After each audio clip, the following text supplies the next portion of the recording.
حسبي ربي جل الله ما في قلبي غير الله نور محمد صلى الله لا إله إلا الله حسبي ربي جل الله ما في قلبي. الحمد للہ رب العالمین والعاقبۃ للمتقین والصلاۃ والسلام علی سید الانبیاء والمرسلین اما بعد فاعوذ باللہ من الشیطان الرجیم بسم اللہ الرحمن الرحیم والضحیٰ واللیل اذا سجی صدق اللہ مولانا العظیم وبلغنا رسولہ النبی الکریم الامین الرؤوف الرحیم ونحن علی ذلک لمن الشاہدین والشاکرین والحمد للہ رب العالمین. ان اللہ وملائکتہ یصلون علی النبی یا ایہا الذین آمنوا صلوا علیہ وسلموا تسلیما. بآواز بلند اپنے آقا پر ہدیہ درود و سلام پیش کریں. الصلاۃ والسلام علیکہ یا سیدی یا رسول اللہ وعلی آلکہ واصحابکہ یا سیدی یا حبیب اللہ. الصلاۃ والسلام علیکہ یا سیدی یا نبی رحمہ وعلی آلکہ واصحابکہ یا سیدی یا محبوب رب العالمین. حمد و ثنا تعریف و توصیف اللہ جل مجدہ الکریم کی ذات بابرکات کے لیے جو مالک کائنات بھی ہے اور مالک ارض و سماوات بھی.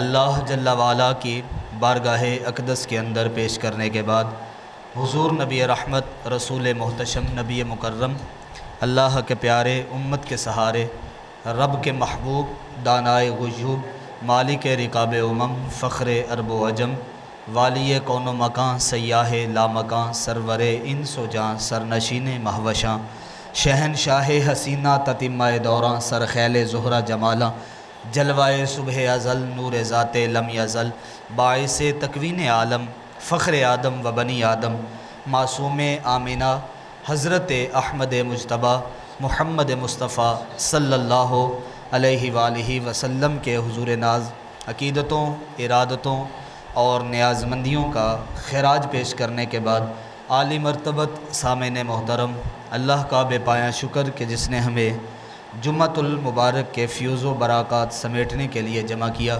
اللہ سے دعا ہے کہ اللہ سن سنا کر کے عمل کی راہوں کا فقیر بننے کی توفیق عطا فرمائے. صدیاں قبل حضور اس دنیا پہ جلوہ گر ہوئے تھے لیکن ماحول کی تازگی بتاتی ہے جیسے کوئی کل ہی گزر کر گیا ہو. زمین سے آسمان تک آسمان سے لا مکان تک ہے کہاں کھولے تھے گیسو یار نے خوشبو کہاں تک ہے. اتنا تذکرہ ہم نے کسی کا ہوتے نہیں دیکھا جتنا تذکرہ میرے رسول کا ہو رہا ہے. گھر گھر ترانے میرے رسول کے نام کے گلی گلی نغمے میرے رسول کے نام کے کہ اتنے جذبات ہیں اتنی دید ہے کہ دید ہی نہیں ہے. اور میرے امام بولے کہ عرش پہ تازہ چھیڑ چھاڑ فرش پہ طرفاں دوم دام کان جدھر لگائیے بس تیری ہی داستان ہے. لوگ کہتے ہیں تم دیوانے لوگ ہو. حضور صدیاں قبل دنیا پہ جلوہ گر ہوئے تھے اور ایک رات کے جھرمٹ میں آئے تھے. مانا اس رات انوار اترے, مان لیا اس رات اللہ کی رحمتیں اتری, مان لیا کہ اللہ کی برکتیں آئیں. لیکن تم دیوانے لوگ ہو. سال گزر جاتا ہے جب وہ رات آتی ہے تو پھر تم وہی انداز سے اپنے رسول کا جشن مناتے ہو. وہ تو ہر سال نہیں آتے لیکن تم ہر سال جشن مناتے ہو. ان کو سادہ سا جواب ہے قرآن کے دامن میں موجود ہے. انا انزلناہ فی لیلۃ القدر. جب جس رات کے جھرمٹ میں اللہ نے قرآن اتارا تھا وہ رات جب پلٹ کے آتی ہے تو طلوع فجر تک اللہ کی رحمتیں اترتی ہیں. قرآن ہر سال تو نہیں اترتا لیکن رحمتیں ہر سال اترتی ہیں. حضور ہر سال تو نہیں آتے لیکن رحمتوں کو اترنے کی عادت تو ہو گئی ہے. جب وہ گھڑیاں وہ ساعتیں وہ لمحے آتے ہیں تو نور کی کرنیں چھن چھن کر کے برستی ہیں. اسی لیے تو میرے امام کہتے ہیں کہ چمک تجھ سے پاتے ہیں سب پانے والے, میرا دل بھی چمکا دے چمکانے والے. کہا حضور کا ذکر بڑا میٹھا ذکر ہے. حضرت شیخ مہدی الفاسی مطالع المسرات شرح دلائل الخیرات کے اندر نقل فرماتے ہیں کہ حضور کا ذکر سن کر کے جس کے کلیجے میں ٹھنڈ نہیں پڑتی اس کے سینے میں دھڑکنے والا دل کسی بندہ مومن کا دل ہی نہیں ہے۔ امام شافعی فرماتے ہیں آئد ذکر نعمان لنا فإن ذکرہ هو المسک ما کررتہ یتدوع، میرے محبوب کی باتیں چھیڑو، میرے محبوب کا ذکر چھیڑو، میرے محبوب کا ذکر ایسی کستوری ہے تم جوں جوں چھیڑتے جاؤ گے ماحول میں عطر پھیلتا چلا جائے گا۔ مضطرب سے کہو کہ چھیڑے ذرا اس جانے تمنا کا قصہ کہ فرقت کے بیانک لمحوں میں کچھ دل کو سہارا ہو جائے۔ اتنا تذکرہ ہم نے کسی کا ہوتے نہیں دیکھا جتنا تذکرہ میرے رسول کا ہو رہا ہے۔ وَلَلْآخِرَةُ خَيْرٌ لَكَ مِنَ الْأُولَى، یہ اس وجہ سے نہیں کہا گیا، فرمایا اے رسول جب جب گھڑیاں بدلتی جائیں گی تیرا ذکر بلند کرتے چلے جائیں گے۔ تو اس لیے تو حضور علیہ السلام کے چہرے کی قسمیں کھائی گئی۔ دہا سے مراد کیا ہے؟ لیل سے مراد کیا ہے؟ کہا دہا سے مراد وقت چاشت مراد ہے، لیل سے مراد جب رات بیت جائے وہ رات مراد ہے۔ لیکن امام جعفر صادق رضی اللہ تعالیٰ عنہ فرماتے ہیں کہ دہا سے مراد حضور کے میلاد کا دن ہے جو آپ لوگ منا رہے ہو۔ کہا دہا سے مراد حضور کے میلاد کا دن ہے، اور لیل سے مراد حضور علیہ السلام کا سج کے دھج کے عرش معلیٰ پہ جانا مراد ہے کہ محبوب گیا تو سونا لگتا تھا، محبوب آیا تو سونا لگتا تھا۔ کہا محبوب تیرے جانے کی بھی قسم تیرے آنے کی بھی قسم۔ دوسرا معنی کہا دہا سے مراد حضور کا نور علم ہے جس سے کائنات کی کوئی چیز بھی پوشیدہ نہیں ہے۔ ایک حضور کی مجلس سے نور لگی ہے، ہجوم عاشقاں ہے، ایک شخص آیا اور آ کر کے پیچھے بیٹھ گیا۔ تو مجلس کے آداب بھی یہی ہیں کہ جہاں جگہ ملے وہاں بیٹھ جایا جائے، کوئی شخص بھی لوگوں کی گردنیں پھیلان کر کے آگے نہ آئے۔ جہاں صدر مجلس کوئی بیٹھا ہو وہ کسی کو حکمت کے تحت آگے بلا لے تو اس کو رخصت ہوتی ہے، لیکن جہاں صدارت ہی میرا رسول فرما رہا ہو اس مجلس کا عالم کیا ہوگا۔ وہ شخص آیا، پیچھے بیٹھا اور حضور کی نظر پڑی۔ حضور نے کہا ادنو یا وابسہ، وابسہ دور بیٹھے ہو قریب نہیں آ جاتے؟ اٹھے قریب ہوئے۔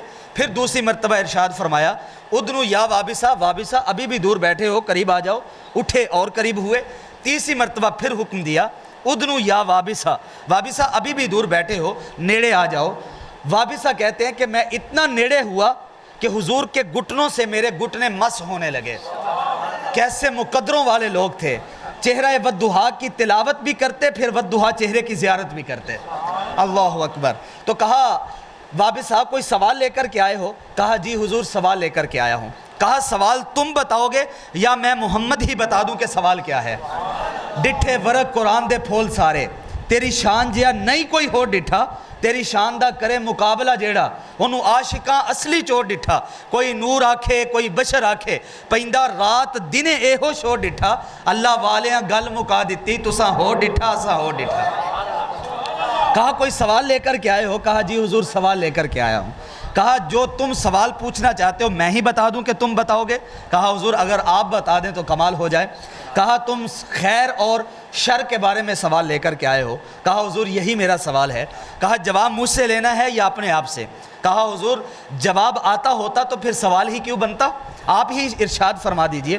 فَضَرَبَ عَلَى صَدْرِ، 3 انگلیاں جوڑ کر کے حضور نے وابسہ کے قلب پر رکھی اور فرمایا استفتح من قلبک، وابسہ یہ اندر مفتی بیٹھا ہے یہی بتا دے گا کہ خیر کیا ہے، یہی بتا دے گا کہ شر کیا ہے۔ اور لیل سے مراد حضور کا دامن اف وہ کرم ہے جس کے اندر حضور اپنے امتیوں کو سمیٹ کر کے جنت میں لے کر کے جائیں گے، اور فرماتے ہیں حضور شفاعتی لأہل الکبائر من امتی، میں اپنی امت کے بڑے بڑے گناہ گاروں کی سفارش کروں گا۔ وہ کسی نے کہا کہ حضور ہمارے وکیل ہیں، اور جس کے حضور وکیل ہوں وہ مقدمہ ہار کیسے سکتا ہے؟ تو میں نے کہا یار حضور کو وکیل نہ کہو، حضور ہمارے وکیل نہیں ہیں۔ وکیل چونکہ ایڈوکیٹ کے معنی میں ہوتا ہے، وکیل نگہبان کے معنی میں ہوتا ہے، اور وکیل اپنے جج کے سامنے کھڑا ہو کر کے کہتا ہے میرے موکل نے یہ جرم نہیں کیا، اگر جرم ثابت ہو جائے تو سزا واقع ہے، اگر جرم ثابت ہو جائے تو سزا۔ وکیل کہتا ہے میرے موکل نے یہ جرم نہیں کیا لہٰذا چھوڑا جائے، حضور ہمارے وکیل نہیں ہیں، حضور ہمارے شفیع ہیں۔ وکیل کہتا ہے میرے موکل نے یہ جرم نہیں کیا لہٰذا چھوڑا جائے، حضور ہمارے شفیع ہیں۔ حضور کہتے ہیں کہ کل قیامت کا دن ہوگا، اللہ کے رسول فرمائیں گے اس نے سارا کچھ کیا ہے لیکن میرا آنا دیکھا جائے۔ پیش حق مجدہ شفاعت کا سناتے جائیں گے، آپ روتے جائیں گے، ہم کو ہنساتے جائیں گے۔ وسعتیں دی ہیں خدا نے دامن محبوب کو، جرم کھلتے جائیں گے اور وہ چھپاتے جائیں گے۔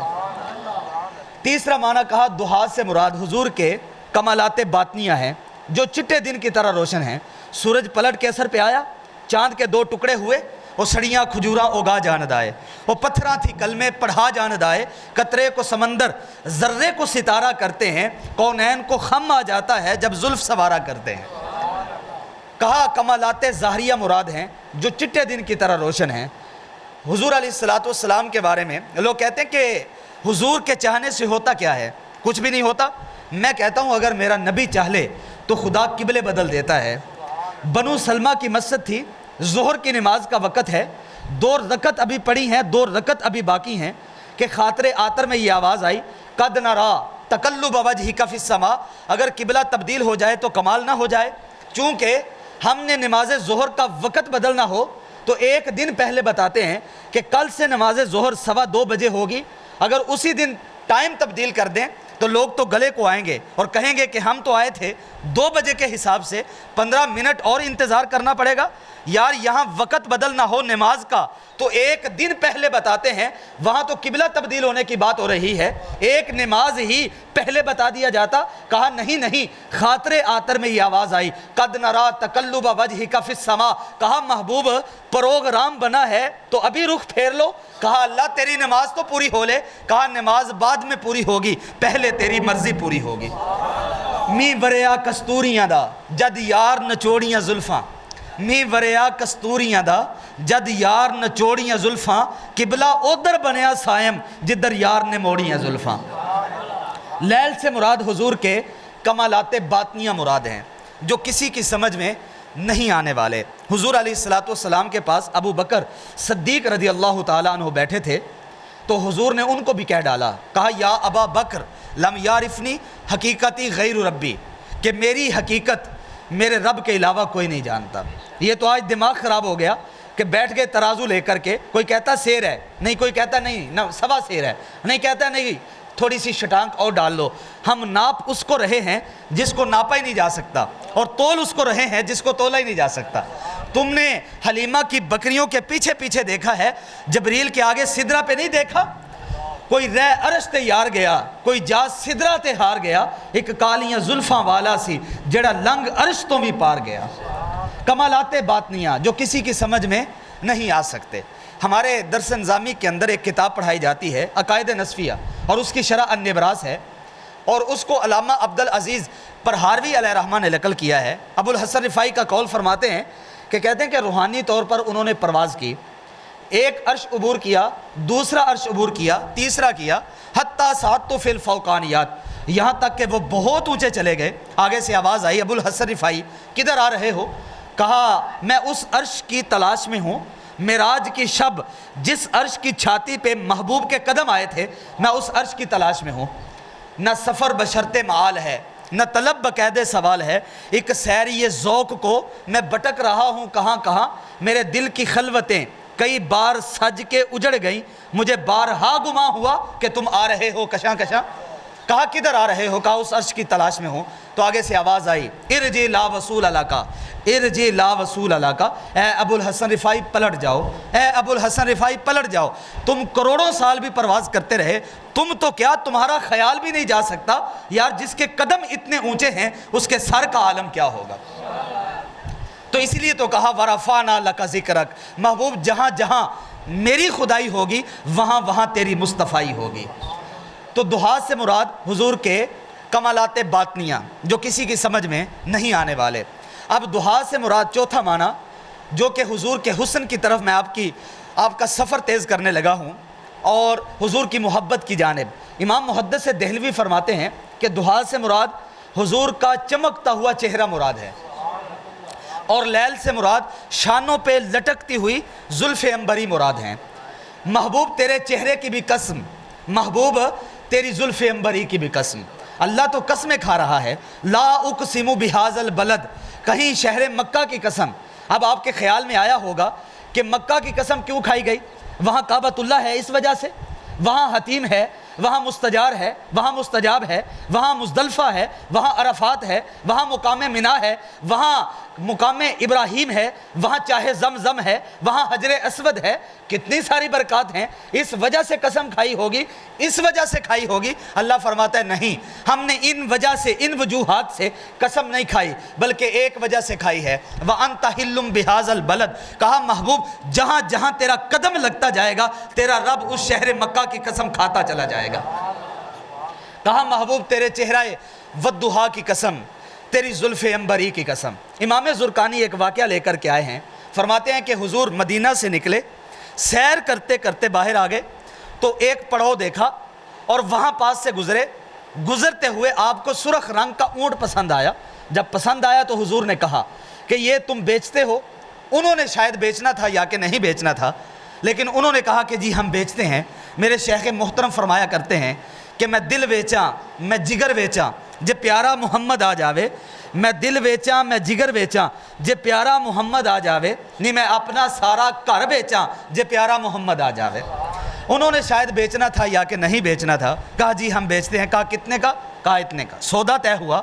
حضور فرمانے لگے کہ یار میں تو کوئی تجارتی غرض سے نہیں آیا، پاس ہی گھر ہے، میں جاتا ہوں تمہیں قیمت بیچ دیتا ہوں، اگر تمہاری اجازت ہو تو یہ اونٹ لے کر کے چلا جاؤں۔ کہا اجازت ہے۔ لگام پکڑی اور حضور چل دیے۔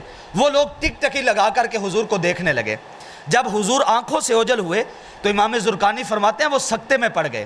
تھوڑی دیر کے بعد وہ جب سکتے سے باہر آئے تو ایک دوسرے سے باتیں کرنے لگے، یار وہ ہم سے ہمارا قیمتی اونٹ لے کر کے چلا گیا ہے تو ہم میں سے کسی نے اس کا پتہ ہی نہیں پوچھا، کیونکہ جب نقد سودا لینا ہو تو پھر ذات اور عطا پتہ نہیں پوچھا جاتا، پیسے دیے جاتے ہیں، مال لے لیا جاتا ہے۔ اور دوسرا مشورہ یہ ہے کہ یا کہ وہ کوئی آپ اس کو جان رہے ہوتے ہیں، یا درمیان میں کوئی چیز ضامن ہوتی ہے، یا کہ کوئی چیز گروی رکھی جاتی ہے، اور یہ تینوں چیزیں بھی نہیں تھی۔ تو کہا ہم سے ہمارا قیمتی اونٹ لے کر کے چلے گئے اور ہم میں سے کسی نے پتہ ہی نہیں پوچھا۔ ایک کہتا ہے یار جب وہ سونا باتیں کر رہا تھا تو سامنے والے دانتوں سے نور کی کرنیں چھن چھن کر کے نکل رہی تھی۔ اذا تکلم رویا کالنور یخرج من بین الثنایا ہو۔ اور دوسرا کہتا ہے یار سونا جب وہ مسکرا رہا تھا تو پھر اس کے سامنے والی دیواروں پر عکس پڑ رہا تھا، اذا یتلألأ فی الجدر۔ اور تیسرا کہتا ہے یار میں تو اس کی اکھیوں میں ہی گم ہو کر کے رہ گیا، کیا خوب سجن دیاں اکھیاں جی میں پر کے سرائیاں رکھیاں، تو اجے میرا یار نہیں ڈٹھا، جنوں ویکھ کے چن شرماوے، ادھی راتی دن چڑھ جاوے، جو رخ تو نقاب ہٹاوے، جو سونا نکلے سیر کرن نو اتے سارا گلشن سیس نواوے، اتے درتی لف لف جاوے، جو سونا ہاتھ پھلاں وچ رکھدا ہاتھ پھلاں تو ود جاوے، نین نشیلے مست رسیلے، جو سونا وچ کجل سہاوے، اکھ اگڑے تے انج پیا جاپے، جویں میں خانہ کھل جاوے، توبہ توبہ حسن سجن دا چال نہ چلی جاوے، بجلی ڈردی لشک نہ مارے، متا بے ادبی ہو جاوے، علم خدا نے اے نہ دیتا عقلاں وچ نہ آوے، عقل خدا نے اے نہیں دیتی علماں وچ نہ آیا ہوئے، کی اعجاز نظر وچ او دی جو آوے او وک جاوے، خلق او دے نے مولئی دنیا کوئی ورلئی جان بچاوے، آزم ایڈا سونا ماہی سانو کدھرے نظر ہی نہ آوے۔ تو وہ کسی نے کہا تھا کہ آپ کے حضور کیسے ہیں؟ کہا صاحب التاج والمعراج والبراق والعلم۔ کہا آپ کے محبوب کرتے کیا ہیں؟ کہا دافع البلاء والوباء والقحط والمرض والعلم۔ کہا آپ کے محبوب کا نام کہاں لکھا ہے؟ کہا اسمہ مکتوب مشفوع منقوش فی اللوح والقلم۔ کہا آپ کے محبوب کا جسم کیسا ہے؟ کہا جسمہ مقدس معطر مطہر منور فی البیت والحرم۔ کہا آپ کے محبوب سردار کہاں کے ہیں؟ کہا سید العرب والعجم۔ کہا آپ کے محبوب کی شانیں کیا ہیں؟ کہا سید المرسلین خاتم النبیین انیس الغریبین راحت العاشقین سراج السالکین مصباح المقربین۔ کہا آپ کے محبوب کی عادتیں کیسی ہیں؟ کہا شفیع المذنبین صاحب جود والقسم۔ کہا آپ کے محبوب اتنی شانوں والے ہیں تو ذرا یہ تو بتاؤ وہ غریبوں سے پیار بھی کرتے ہیں کہ نہیں کرتے؟ کہا محب الفقراء والغرباء والیتامى والمساکین۔ کہا اچھا اتنی شانوں والے ہیں، ذرا اس پیارے کی وہ جو تم ان سے فائدہ لیتے ہو وہ فائدہ ہی بتا دو۔ کہا وسیلتنا فی الدارین، ہم نے جب بھی مانگا ہے محمد کے وسیلے سے مانگا ہے۔ کہا اچھا اتنی شانوں والے ہیں، ذرا یہ بھی تو بتاؤ عرش کا رحمان بھی ان سے پیار کرتا ہے کہ نہیں کرتا؟ کہا جی ہاں، صاحب کعبہ قوسین محبوب المشرقین والمغربین۔ کہا اچھا اتنی شانوں والے ہیں، ذرا ان کی اولاد کا ہی ذکر کر دو۔ کہا جد الحسن والحسین۔ کہا ان کو کیا مانتے ہو؟ کہا مولانا و مولا الثقلین، ہم نے یہاں بھی مولا حسین مانا ہے، وہاں بھی مولا حسین مانیں گے۔ کہا اچھا اتنی شانوں والے ہیں، اس پیارے کا نام ہی بتا دو۔ کہا ابی القاسم محمد ابن عبداللہ نور من نور اللہ۔ پھر عاشق جھوم جاتا ہے، آپ بھی اس طرح جھوم جائیے کہ اس دیوار کو گواہ بنا لیجئے کہ ہم حضور کا ذکر کر رہے ہیں، حضور کے ذکر سے اپنی روحوں کو پاکیزہ کر رہے ہیں۔ عاشق جھوم جاتا ہے، یا ایھا المشتاقون بنور جمالہ، کوئی حد ہے ان کے عروج کی، بالغ العلا کمال ہی۔ میرے امام بولے خرد سے کہہ دو کہ سر جھکا لے، گماں سے گزرے گزرنے والے، یہاں خود پڑے ہیں جہد کو لالے، کوئی کیا بتائے کدھر گئے تھے، سراغ عین و متا کہاں تھا، نشان کیف و الا کہاں تھا، نہ کوئی ساتھی نہ کوئی راہی، نہ سنگ منزل نہ مرحلے تھے، گمان امکان کے جھوٹے نکتوں، تم اول آخر کے پھیر میں ہو، ذرا محیط کی چال سے تو پوچھو کدھر سے آئے کدھر گئے تھے، کوئی حد ہے ان کے عروج کی، بالغ العلا کمال ہی، بالغ العلا کمال ہی۔ اتنا تذکرہ اور اتنا سونا نبی کسی امت کو نہیں دیا گیا۔ امام زرقانی فرماتے ہیں تھوڑی دیر ہی گزری تھی کہ حضور کے غلام کھجوروں کا ٹوکرا لے کر کے اور کچھ قیمت جو اونٹ کی تھی وہ لے کر کے آ رہے تھے، اور آ کر کے ان کو دی، کہا کس سے ہمارا قیمتی اونٹ لیا؟ تو تھوڑی دیر کے بعد جب وہ آپس میں باتیں کر رہے تھے تو کہنے لگے کہ یار ہم سے وہ ہمارا قیمتی اونٹ اتھیا کے لے گیا ہے اور ہم میں سے کسی نے پتہ ہی نہیں پوچھا۔ تو اتنی بات تھی کہ ایک خیمے کے اندر بیٹھی خاتون نے خیمے کا پردہ سرکایا اور اس نے کہا انا ضامنۃ لسامان جمالکم لا یغدر بکم، کہا اگر وہ پیارا تمہیں تمہاری قیمت نہ دینے آیا تو مجھ سے اس کی قیمت وصول کر لینا۔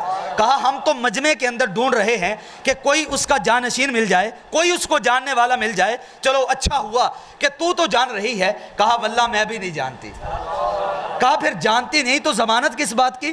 کہا جب تم اس سے پیار سے باتیں کر رہے تھے تو میں نے خیمے کے اوٹ سے دیکھا تھا، اتنا سونا چہرہ کسی جھوٹے کا ہو ہی نہیں سکتا، اتنا سونا چہرہ کسی جھوٹے کا ہو ہی نہیں سکتا۔ تھوڑی دیر کے بعد وہ غلام آئے، قیمت دی، کھجوریں دی اور کہا یہ آپ کے اونٹ کی قیمت اور یہ ضیافت کے لیے، مہمان نوازی کے لیے۔ کہا قیمت بھی بعد میں لیں گے اور کھجوریں بھی بعد میں کھائیں گے، پہلے یہ بتاؤ وہ سونا رہتا کہاں ہے؟ امام زرقانی فرماتے ہیں سارے اٹھے اور حضور کے قدموں سے جا کر کے لپٹ گئے، تیری تک کے ادامہ میں مرید ہو گئی۔ اور مجھے کہنے دیجئے نا کہ جنت کے سلطان ہے محمد، منہ بولا قرآن ہے محمد، مومن کی پہچان ہے کلمہ اور ہر کلمے کی پہچان ہے محمد صلی اللہ علیہ وسلم، صلی اللہ علیہ وسلم۔ تو پھر جس نے قریب سے بھی دیکھا اس نے بھی کہا سونا، جس نے دور سے دیکھا اس نے بھی کہا سونا، جس نے قریب سے دیکھا اس نے کہا کل قمری لیلۃ البدری لم ارا قبلہ ولا بعدہ مثلا۔ لوگوں مجھ سے پوچھو، ابو ہریرہ کہتے ہیں کہ حضور کا چہرہ 14ویں رات کے چڑھے ہوئے چاند کی طرح تھا۔ کہا نہیں نہ پہلے دیکھا نہ بعد میں دیکھا۔ پاس حسان بن ثابت کھڑے تھے اور وہ کہتے ہیں وَأَحْسَنُ مِنْكَ لَمْ تَرَكَتْ عَيْنِي وَأَجْمَلُ مِنْكَ لَمْ تَلِدِ النِّسَاء خُلِقْتَ مُبَرَّأً مِنْ كُلِّ عَيْبٍ كَأَنَّكَ قَدْ خُلِقْتَ كَمَا تَشَاءُ۔ کہا کہ تم دیکھتے بھی کیسے؟ کسی ماں نے جنم دیا ہوتا تو دیکھتے، خدا نے وہ سچے ہی پن چھڑے ہے جدے وچ محمد نو ٹالیا سی، خدا نے حسینہ جمیلاں دا منہ موڑ دیتا، محمد بنا کے قلم توڑ دیتا۔ جس نے قریب سے دیکھا اس نے بھی کہا سونا، جس نے دور سے دیکھا بریلی کی سرزمین پہ بیٹھ کے دیکھا، تیرے اور میرے امام نے دیکھا، امام احمد رضا نے دیکھا، تو وہ کیا کہتے ہیں کہ بلبل نے گل ان کو کہا، کمری نے بھی سروے جاں فضا، حیرت نے جنجلا کے کہا یہ بھی نہیں وہ بھی نہیں، خورشید تھا کس زور پر، کیا بڑھ کر چمکا تھا قمر، جب وہ بے پردہ رخ ہوا تو کہا یہ بھی نہیں وہ بھی نہیں، کوئی حد ہے ان کے عروج کی، بالغ العلا کمال ہی۔ جس نے قریب سے دیکھا اس نے کہا سونا۔ اور حضرت میمونہ بنت کردم نے دیکھا، کہا میں اپنے باپ کے ساتھ حضور کی زیارت کرنے کے لیے گئی اور وہاں جب پہنچے تو میرا جی چاہا کہ حضور کے رخ انور کو دیکھوں۔ اب نظر اوپر جانے کی بجائے میری نظر حضور کے قدموں پہ پڑ گئی. جب قدموں پہ پڑی تو پورے قدم پہ نہیں پڑی, حضور کے انگوٹھے کے ساتھ لمبی انگلی پر نظر پڑی. تو کہتی کیا ہے, فیما نسیتو فیما نسیتو طول اصبع, آج تک حضور کی اس انگل کا نقشہ میمونہ بنت کردم بھول ہی نہیں پائی ہے. قدموں میں جبیں کو رہنے دو, چہرے کا تصور مشکل ہے, جب چاند سے بڑھ کر ایڑی ہے تو پھر رخسار کا عالم کیا ہوگا. جس نے قریب سے دیکھا اس نے بھی کہا سونا, اور جس نے دور سے دیکھا, اچھا گولڑے کی سرزمین پہ بیٹھ کے دیکھا, پیر مہر علی نے دیکھا, کہا اج سکھ متران دی ودیری ہے, کیوں دلڑی اداس گنیری ہے, لوں لوں وچ شوق چنگیری ہے, اج نینا لائیاں کیوں جڑیاں, مکھ چند بدر شاشانی ہے, متھے چمک دلاٹ نورانی ہے, کالی زلف تے اکھ مستانی ہے, مخمور اکھیں ہن مد بریاں, سبحان اللہ سبحان اللہ, ما اجمل کا ما احسن کا, کتھے مہر علی کتھے تیری سنا, مشتاق اکھیں کتھے جاڑیاں. جس نے قریب سے دیکھا اس نے بھی کہا سونا, جس نے دور سے دیکھا پھر بریلی کی سرزمین پہ بیٹھ کے دیکھا, اس نے کہا سب سے اعلیٰ ہو اعلیٰ ہمارا نبی, سب سے بالا ہو اعلیٰ ہمارا نبی, اپنے مولا کا پیارا ہمارا نبی, دونوں عالم کا دولہ ہمارا نبی, خلق سے اولیاء, اولیاء سے رسول اور رسولوں سے اعلیٰ ہمارا نبی, کرنو بدلی رسولوں کی ہوتی رہی, چاند بدلی کا نکلا ہمارا نبی, کون دیتا ہے دینے کو منہ چاہیے, دینے والا ہے سچا ہمارا نبی, سب اونچوں سے اونچا سمجھیے جسے, اس اونچے سے اونچا ہمارا نبی, سب اچھوں سے اچھا سمجھیے جسے, اس اچھے سے اچھا ہمارا نبی, سب اچھوں سے اچھا سمجھیے جسے, اس اچھے سے اچھا ہمارا نبی. یہاں بیٹھنے والوں, کرنوں بدلی رسولوں کی ہوتی رہی, چاند بدلی کا نکلا ہمارا نبی. پھر میرے امام کی قلم جھومتی ہے اور کہتے کیا ہیں, دور و نزدیک کے سننے والے وہ کان, دور و نزدیک کے سننے والے وہ کان, کانے لالے کرامت پہ لاکھوں سلام. جس نے قریب سے دیکھا اس نے بھی کہا سونا, جس نے دور سے دیکھا اس نے بھی کہا سونا. تو یہ تو سونے ہونے کی بات ہے نا. اچھا جس کے اخلاق اچھے ہونا اس بکھر کی سرزمین پہ, اچھا کسی کے اخلاق اچھے ہوں تو لوگ بتاتے ہیں کہ یار وہ فلاں کے اخلاق بہت اچھے ہیں, لوگ جانے کے لیے ملاقات کرنے کے لیے آگے بڑھتے ہیں. اچھا کسی منسٹر کے اچھے اخلاق ہو جائیں تو لوگ گواہیاں دیتے پھرتے ہیں, کسی وزیر اعظم کے ہو جائیں تو وہ بھی گواہیاں, یہ ساری گواہیاں دیتے پھرتے ہیں. بچے کا اچھا اخلاق ہو جائے تو 3 بچوں پہ زیادہ قدر اس کی ہو جاتی ہے جس کے اچھے اخلاق ہیں. باپ اپنے اس بیٹے کو ترجیح دیتا ہے, شاگرد کو اس کو ترجیح دی جاتی ہے جو اچھا اخلاق کا مالک ہو, مرید کی اس نیت کو دیکھا جاتا ہے, اور شیخ کہتا ہے کہ نہیں اس کے اخلاق اچھے ہیں. یار جس کے اخلاق اچھے, میں گواہی دوں آپ گواہی دیں, یار وہ کتنے اخلاق کا مالک ہے کہ جس کے اخلاق کی گواہی قرآن میں رب تعالیٰ فرما رہا ہے, انک لعلی خلق عظیم, کہ جس کے اخلاق کی گواہی خود رب نے عطا کی ہے کہ میرے محمد جیسا اخلاق کسی کا ہوا نہیں نہ ہو سکتا ہے. اتنی شانوں والے محبوب کا ذکر ہے, اور پھر ذکر سن کر کے ہمارے کلیجوں میں, ہماری روحوں میں تازگی آنی چاہیے. حضور کا ذکر سن کر کے خوشیاں, مسرت, رحمات کا نزول ہونا چاہیے. اسی لیے تو اقبال نے کہا تھا کہ کی محمد سے وفا تو نے تو ہم تیرے ہیں, یہ جہاں چیز ہے کیا لوح و قلم تیرے ہیں. تو محمد عربی کی چوکھٹ پہ آ جا, بندے سے رب خود پوچھے گا بتا تیری رضا کیا ہے. تو آ تو صحیح, ہم تو مائل بکرم ہیں, کوئی سائل ہی نہیں, راہ دکھلائیں کسے, کوئی راہ روے منزل ہی نہیں. اللہ سے دعا ہے کہ اللہ ہمیں توفیقات عمل عطا فرمائے. واخر دعوانا